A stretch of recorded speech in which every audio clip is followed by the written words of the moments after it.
2 October 2025 राष्ट्रपिता महात्मा गांधीजींना त्यांच्या 156व्या जयंतीनिमित्त विनम्र अभिवादन.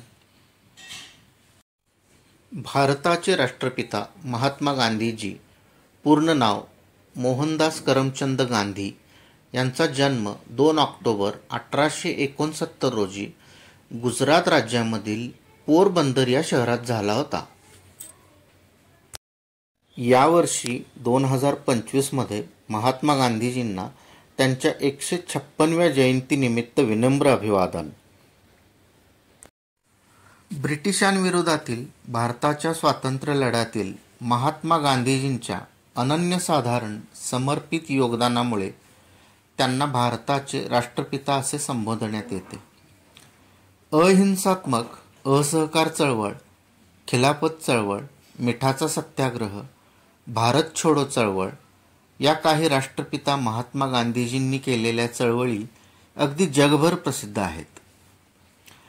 राष्ट्रपिता महात्मा गांधीजी आणि त्यांच्या पत्नी कस्तुरबाजी यांनी त्यांचे संपूर्ण आयुष्य देशासाठी अर्पण केले. महात्मा गांधीजींनी त्यांचे सर्वस्व देशासाठी वेचून बलिदान दिले. महात्मा गांधीजींच्या वडिलांचे पूर्ण नाव करमचंद आणि आईचे नाव पुतळीबाई होते. घरातील अत्यंत हिंदू धार्मिक वातावरणातील बालपणाचा मोठा प्रभाव गांधीजींच्या संपूर्ण आयुष्यावर दिसून येतो. विशेषतः अहिंसा, शाकाहार, सहिष्णुता, इतरांबद्दल करुणा या तत्वांचे बीज याच काळात गांधीजींच्या मनावर रोवले गेले होते. प्राचीन काळातील श्रावणबाळ आणि हरिश्चंद्र या 2 कथांचा सुद्धा गांधीजींच्या मनावर मोठा परिणाम झाला होता. गांधीजींच्या सत्य, प्रेम आणि अहिंसा या दैवी गुणांशी झालेल्या स्वओळखीचा माग हा या पौराणिक पात्रांपर्यंत येऊन पोहोचतो.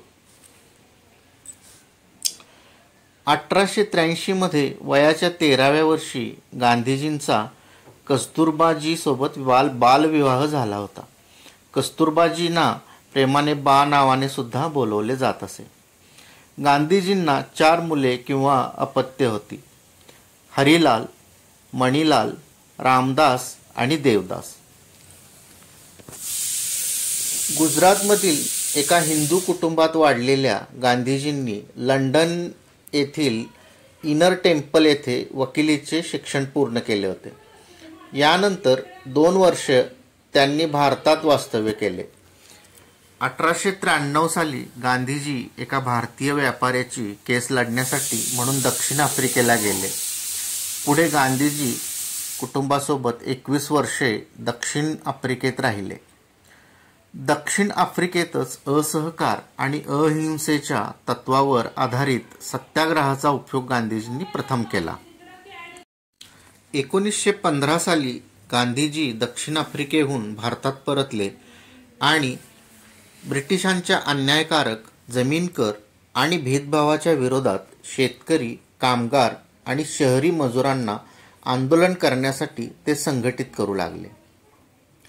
1921 साली भारतीय राष्ट्रीय काँग्रेसची सूत्रे सांभाळल्यानंतर गांधीजींनी गरिबी निर्मूलन, आर्थिक स्वावलंबन, स्त्रियांचे समान हक्क, सर्वधर्म समभाव, अस्पृश्यता निवारण आणि सर्वात महत्त्वाचे म्हणजे भारताच्या स्वातंत्र्यासाठी भारतभर चळवळ सुरू केली. गांधीजींनी भारतातील ग्रामीण तसेच गरिबांची ओळख म्हणून स्वतः कातलेल्या सुताचे धोतर आणि शाल अशी साधी राहणी स्वीकारली. त्यांनी शुद्ध शाकाहाराचा अवलंब केला आणि अनेकदा आत्मशुद्धीसाठी आणि राजकीय चळवळीसाठी साधन म्हणून दीर्घ उपवास केले. 1920 इंग्रजांनी लादलेल्या मिठावरील कराविरोधात गांधीजींनी हजारो भारतीयांचे 400 किलोमीटर लांब अशा दांडी यात्रेचे प्रतिनिधित्व केले. 1942 त्यांनी इंग्रजांविरोधात भारत छोडो आंदोलन केले. या आणि यासारख्या इतर कारणांसाठी गांधीजींना भारतात आणि दक्षिण आफ्रिकेत सुद्धा अनेक वेळा तुरुंगवास भोगावा लागला होता.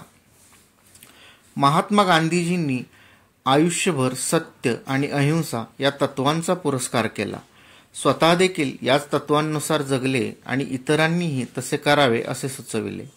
गांधीजींनी ग्रामीण भागातील गावखेड्यांना खऱ्या भारताचे मूळ म्हणून पाहिले आणि स्वयंपूर्णतेचा पुरस्कार केला. अहिंसात्मक असहकार आंदोलनांनी महात्मा गांधीजींनी भारताला स्वातंत्र्य मिळवून दिले.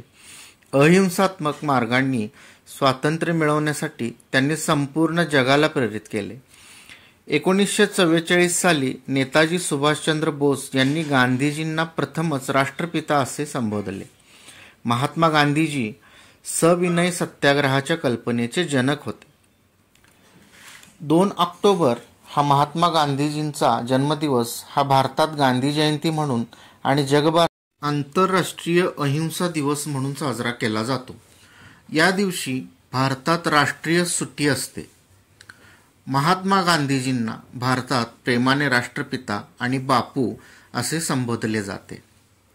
2 ऑक्टोबर महात्मा गांधीजींच्या जयंतीदिनी त्यांना विनम्र अभिवादन.